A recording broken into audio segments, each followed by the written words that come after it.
नाज़रीन, एक बादशाह था जिसकी 7 बेटियां थी। एक दिन बादशाह बेहद खुश हुआ और अपनी 7 बेटियों को बुलवाया और कहने लगा, मैं तुम सबसे एक सवाल करूंगा। अगर मुझे तुम्हारा जवाब अच्छा लगा तो तुम्हें तुम्हारी पसंद का इनाम दिया जाएगा। सब कतार में खड़ी हो जाओ और बताओ कि तुम किसका दिया खाती हो और किसका दिया पहनती हो। पहली 6 बेटियों ने जवाब दिया, ऐ अब्बा हुजूर, हम आपका दिया खाती हैं और आपका दिया पहनती हैं। ये सुनकर बादशाह बेहद खुश हुआ और उन बेटियों को उनकी पसंद की चीजें दे दी। जब सबसे छोटी बेटी की बारी आई तो बादशाह ने उसकी जानिब देखा। उसकी आंखों में मासूमियत और एतमाद छलक रहा था। वो धीरे से मुस्कुराई और अपने साफ और मजबूत लहजे में बोली, ऐ अब्बा हुजूर, मैं अल्लाह का दिया हुआ खाती हूँ और अल्लाह का दिया हुआ पहनती हूँ। यही मेरा नसीब है जो मेरे रब ने मेरे लिए लिखा है। जो कुछ भी मेरे पास है वो उसी की इनायत है। ये अल्फाज सुनकर दरबार में एक लम्हे के लिए खामोशी छा गई। ये जवाब एक आम जुमला नहीं था, बल्कि तवक्कुल, शुक्र और हकीकी समझ का आगाज था। उसके लहजे में ऐसी गहराई थी कि हर शख्स हैरत ज़दा हो गया। उसकी बात में एक गैर मामूली सच्चाई और आजिज़ी छुपी थी, जैसे वो दुनिया की तमाम नेमतों को हकीकी मालिक की तरफ मंसूब कर रही हो। बादशाह के चेहरे पर गुस्से और हैरत के मिले जुले जज्बात थे। वो शायद ऐसे जवाब की तवक्को नहीं कर रहा था, लेकिन ये छोटी सी शहजादी अपनी उम्र से कहीं ज्यादा समझदार और दाना लग रही थी।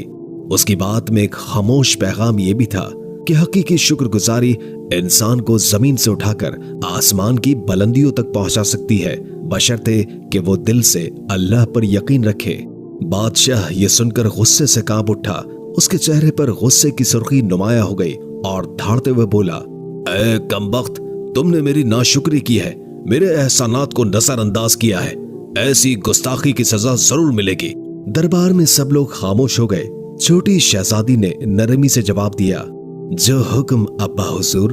उसके लहजे में न ही कोई खौफ था न बगावत, बल्कि सिर्फ आजिज़ी और अल्लाह पर यकीन की झलक थी। बादशाह गुस्से में आकर बोला, इस गुस्ताख को मौत की सजा दी जाए। सिपाहियों, इसे फौरन फांसी के लिए तैयार करो। ये सुनकर दरबार में हलचल सी मच गई। बादशाह की छोटी बेटी पर मौत की सजा सुनाना एक गैर मामूली बात थी। सबकी नजरें शहजादी पर थी, जो उस वक्त पुरसुकून खड़ी थी। उसके चेहरे पर खौफ का कोई निशान नहीं था, बल्कि एक अजीब सा इत्मीनान था, जैसे वो जानती हो कि उसका रब उसके साथ है। इसी दौरान बादशाह का वजीर आगे बढ़ा। वो बादशाह के करीब आकर बोला, ऐ आलिजा, अगर इजाजत हो तो कुछ अर्ज करूं? बादशाह ने गुस्से से उसकी तरफ देखा और कहा, बोलो, लेकिन जल्दी करो। वजीर ने नरमी से कहा, बादशाह सलामत, यह आपकी अपनी बेटी है। अगरचे इसके अल्फाज आपको नागवार गुजरे हैं, लेकिन ये इसकी समझ और अकीदे का इजहार है। क्या ये बेहतर ना होगा कि आप इसे जंगल में छोड़ दें? वहां ये अपनी बात को सच साबित करने की कोशिश करेगी और हमें यह भी मालूम हो जाएगा कि आया ये वाकई अपने रब पर इतना तवक्कुल रखती है। बादशाह ने वजीर की बात सुनकर गहरी सांस ली और लम्हे भर के लिए सोचा। फिर वो सिपाहियों की तरफ मुड़कर बोला, ठीक है, इसे फांसी के बजाय जंगल में छोड़ाओ। मैं देखना चाहता हूँ कि ये मेरे बगैर कैसे अल्लाह का दिया खाती है और अपने नसीब का पहनती है। सिपाही आगे बढ़े और शहजादी को ले जाने लगे, लेकिन शहजादी के चेहरे पर अब भी सुकून था, जैसे वो जानती हो कि ये आजमाइश भी उसके लिए अल्लाह की रहमत का दरवाजा खोलेगी। दरबार में मौजूद सभी लोग हैरान थे कि ये लड़की किस कदर मजबूत ईमान और हौसले की मालिक है। शहजादी से तमाम जेवरात और कपड़े ले लिए गए और उसे तन्हा जंगल में छोड़ दिया गया, लेकिन शहजादी मुतमईन रही। उसका तवक्कुल अल्लाह पर था। वो जानती थी कि जो रिस्क अल्लाह ने उसके नसीब में लिखा है वो उसे जरूर मिलेगा। रात के करीब शहजादी ने जंगल में लकड़ियां इकट्ठी की ताकि आग जलाई जा सके। लकड़ियां तलाश करते करते उसने एक झोपड़ी देखी, जिसके बाहर एक बकरी बंधी हुई थी और अंदर से किसी के खांसने की आवाज आ रही थी। शहजादी ने झोपड़ी के अंदर जाकर देखा तो वहां एक बीमार बुजुर्ग चारपाई पर लेटा हुआ था। वो पानी पानी पुकार रहा था। शहजादी ने मटके से पानी निकाला और बुजुर्ग को पिला दिया। झोपड़ी की सफाई भी की। बुजुर्ग ने पूछा, बेटी, तुम कौन हो और इतने बड़े जंगल में अकेली क्या कर रही हो? शहजादी ने अपना सारा हाल बयान कर दिया। सुबह के वक्त बुजुर्ग ने कहा, मैं शहर काम पर जा रहा हूँ और 7-8 दिन के बाद वापस आऊंगा। तुम यहीं रहो, झोपड़ी में खाने पीने का सामान मौजूद है, साथ ही नदी है, पानी भर लेना, बकरी का दूध भी निकाल लेना। ये कहकर बुजुर्ग चला गया। जब रात होती तो शहजादी बकरी का दूध निकालकर आधा अपने लिए रख लेती है और आधा दूध एक बर्तन में डालकर झोपड़ी के बाहर रख देती है। उसका ख्याल होता है कि अगर कोई जानवर या परिंदा भूखा प्यासा होगा तो वो दूध पी लेगा, फिर वो इत्मीनान के साथ सो जाती है। सुबह सवेरे जब शहजादी की आंखें खुलती है तो परिंदों की चहचहाट और ठंडी हवा के झोंके उसे जगा देते हैं। वो धीरे से उठती है और झोपड़ी का दरवाजा खोलती है। जैसे ही वो बाहर कदम रखती है, उसकी नजरें बर्तन पर पड़ती है जो खाली होता है, लेकिन बर्तन के पास एक अजीब सी रोशनी झिलमिलाती है। शहजादी करीब जाती है और देखती है कि वहां एक इंतहाई कीमती लाल पड़ा है जो सूरज की रोशनी में दमक रहा होता है। शहजादी हैरत और खुशी के मिले जुले जज्बात के साथ लाल को उठाती है। ये देखकर उसके दिल में तजस्सुस पैदा होता है कि ये लाल यहाँ आया कैसे। फिर उसकी नजर बर्तन के इर्द गिर्द जमीन पर पड़ती है जहां सांप के निशानात साफ दिखाई देते हैं। उसके दिमाग में फौरन बचपन की एक कहानी गूंजती है जो उसे उसकी दादी अम्मा ने सुनाई थी। दादी कहा करती थी, जब कोई सांप खुश होता है या किसी से मुतासिर होता है तो वो अपनी खुशी के इजहार के तौर पर एक कीमती लाल उगल देता है जो हीरो से भी ज्यादा कीमती होता है। ये ख्याल आते ही शहजादी के चेहरे पर एक मुस्कुराहट आ जाती है। वो सोचती है शायद ये वही सांप था जो रात को दूध पीने आया होगा। वो भूखा और प्यासा था और दूध पीकर खुश हो गया। अपनी खुशी के इजहार के तौर पर उसने ये कीमती लाल यहाँ छोड़ दिया। शहजादी लाल को गौर से देखती है। उसकी चमक आंखों को खीरा कर देने वाली होती है। वो दिल में शुक्र अदा करती है और सोचती है ये अल्लाह की तरफ से एक और निशानी है कि वो अपने बंदों को कभी अकेला नहीं छोड़ता। ये वाकया शहजादी के दिल में मजीद यकीन और सुकून पैदा कर देता है। वो सोचती है कि अगर नीयत साफ हो और दिल में रहम हो तो अल्लाह अपने बंदों के लिए ऐसे रास्ते निकालता है जो इंसान की सोच से बाहर होते हैं। वो लाल को महफूज जगह पर रख देती है और दिल में अहद करती है कि आज रात फिर बर्तन में दूध रखेगी, ये देखने के लिए कि क्या ये मौजज़ा दोबारा भी होता है या नहीं। ये एहसास कि उसकी मदद के लिए कुदरत खुद हरकत में आ चुकी है शहजादी के दिल में एक नई उम्मीद और हौसला पैदा कर देता है। वो अपनी आजमाइश को अल्लाह की रहमत में बदलता हुआ देखती है और दिल ही दिल में मुस्कुरा कर कहती है, अल्लाह का शुक्र है जिसने मेरे सब्र और तवक्कुल को रायगा नहीं जाने दिया। शहजादी ये सोचकर हैरान होती है और दिल में सोचती है कि शायद सांप भूखा और प्यासा था और दूध पीकर खुश हो गया। खुशी के आलम में उसने लाल उगल दिया। शाम होते ही शहजादी दोबारा दूध बर्तन में डालकर झोपड़ी के बाहर रख देती है और खुद सो जाती है। हर सुबह शहजादी देखती है कि बर्तन खाली है और एक नया लाल बर्तन के पास पड़ा हुआ है। इस तरह 7 दिन गुजरते हैं। हर दिन सांप दूध पीकर एक लाल उगल देता है। 7वें दिन वो बूढ़ा ज़ईफ बुजुर्ग काम से वापस आता है।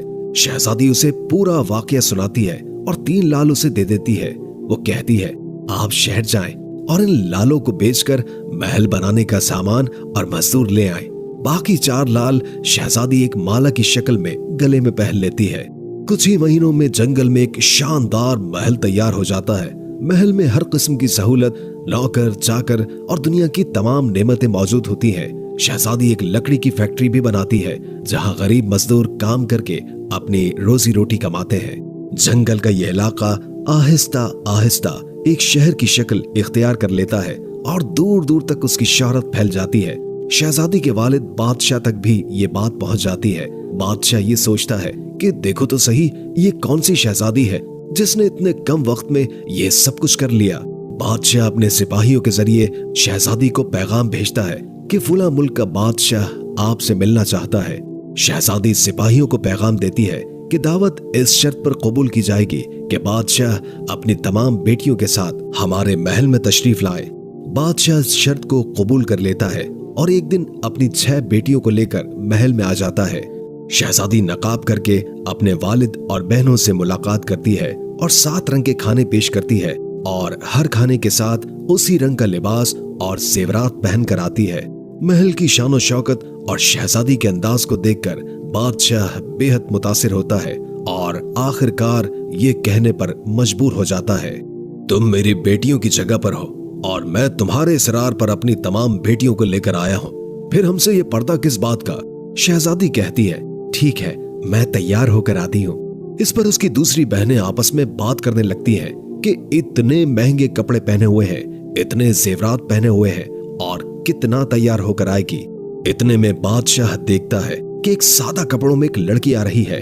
बादशाह गौर करते हैं तो उन्हें पता चलता है कि ये तो उनकी अपनी ही बेटी है। वो हैरान होकर सोचते हैं, मैं तो समझ रहा था कि जंगल के जानवर इसे खा गए होंगे।